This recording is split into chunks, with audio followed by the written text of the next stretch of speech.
Magyar szólások és közmondások angolul beszélőknek.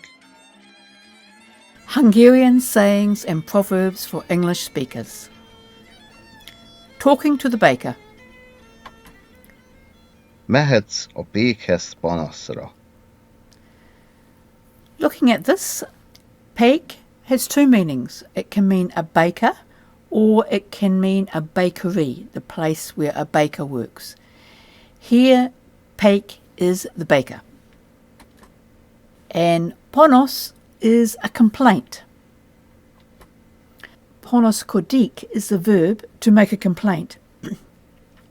But here, panaszra would also translate as to make a complaint, to complain. Looking a little closer, pékhez is movement towards the baker or the bakery. Mehetsz is a very odd one. It actually comes from megy, he or she goes.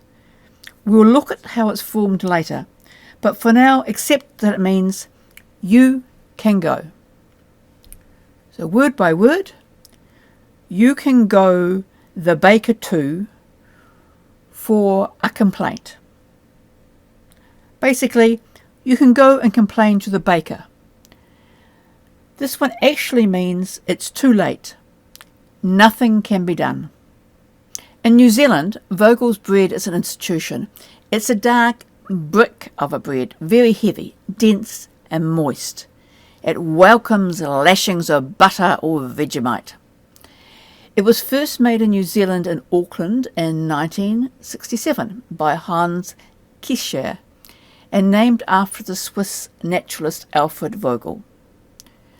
I haven't been able to ascertain whether or not Hans Kiwi used the original Vogel's award-winning bread recipe, but nowadays you can get at least 13 varieties in New Zealand, including gluten-free.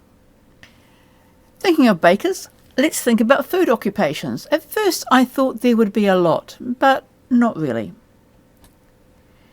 Mehetsz is a butcher or a butchery. Szakács is a cook. Now, this can be a professional cook or somebody cooking at home. Szakács. Now this one's a good one. Cukrász is the person who makes cakes and little sweet treats. At a cukrázat. These are very common in Hungary, even in small places, where adults go and have a nice cup of coffee with a little cake, almost as common as the ice cream shops.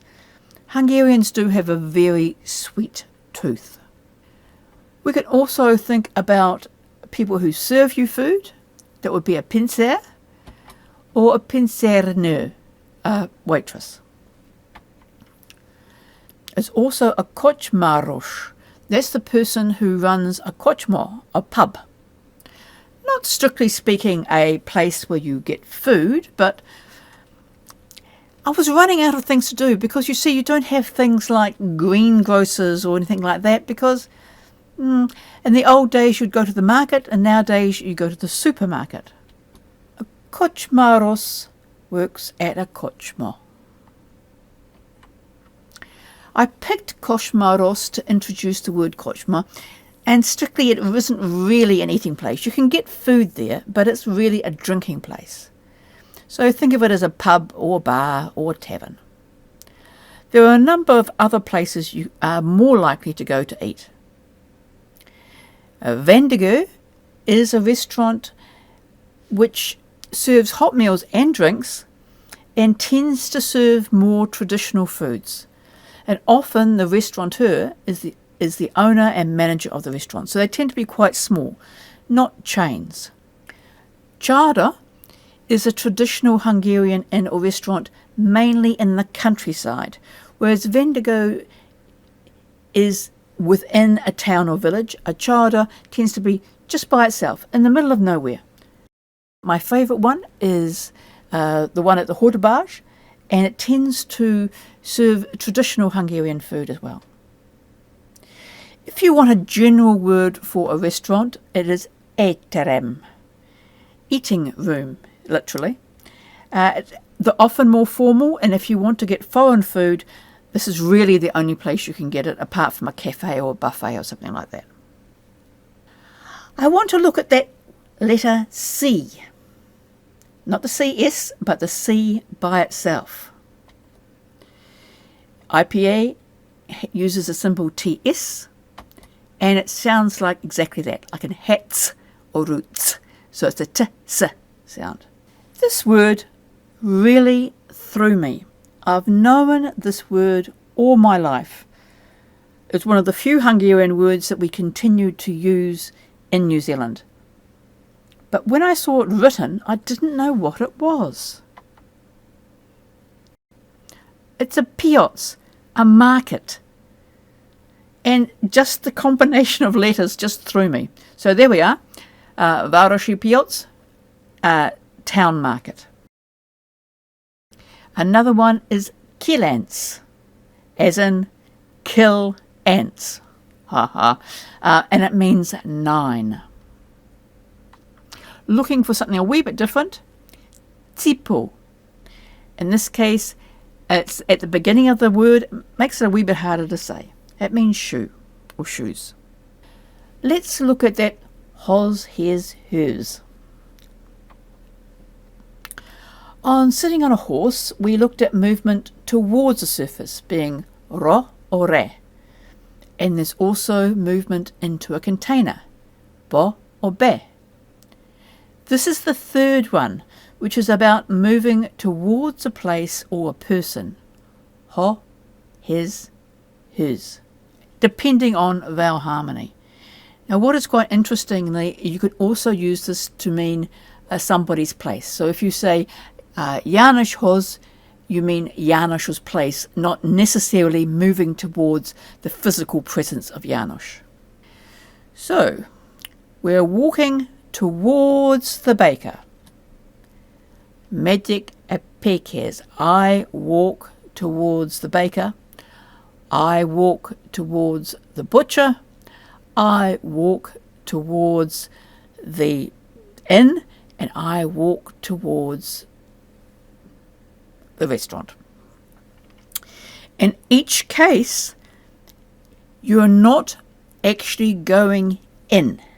Now, if you're talking about the baker, obviously you cannot go into a baker or a butcher, but if you're talking about it as a pékhez being the bakery, then you could, but not with this construction. If you want to go inside it, you need to use our old friend be, bo. So if you're going into the bakery, not just going to the baker himself, going actually into the bakery, megyek a pék be. As with rochre and behbo, we've got 3 ones to go. So if you're moving towards something, hos, his, hers. If you're moving away from something, tol, tul. There isn't a third one for this. There's also if you're actually in the vicinity, nearby, at, nal, nail. I want next to look at the verbal affix, hot, hate. You've heard of a prefix and a suffix. This is an affix. So a prefix comes before something, a suffix comes after something, an affix goes in the middle of something. And it adds the meaning of can or may or have the opportunity. It doesn't normally mean to be physically able or capable. For that we use tud, can. And you never use tud, by the way, with laat. Laat means he, she, it sees. Laat hot, he, she, it may see. Same with kop, same with fished. Which ending you use depends on vowel harmony. So in this case we take the verb stem and then we add the ending and then the personal ending. So I may see, laat hotok. You may see, laat hots. He may see, laat hot. We may see, laat hotunk. You plural may see láhatok, and we may see láhatnok. This is the present indicative for an indirect conjugation. The other endings work exactly the same. You take the verb stem and then you add whatever the relevant ending is to the end. It's all very regular once you get to the lahot bit.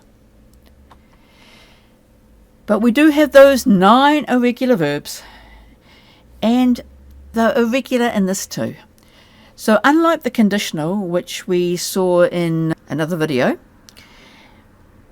we don't include the last N. So when we're doing the conditional, we go men, meni, menek.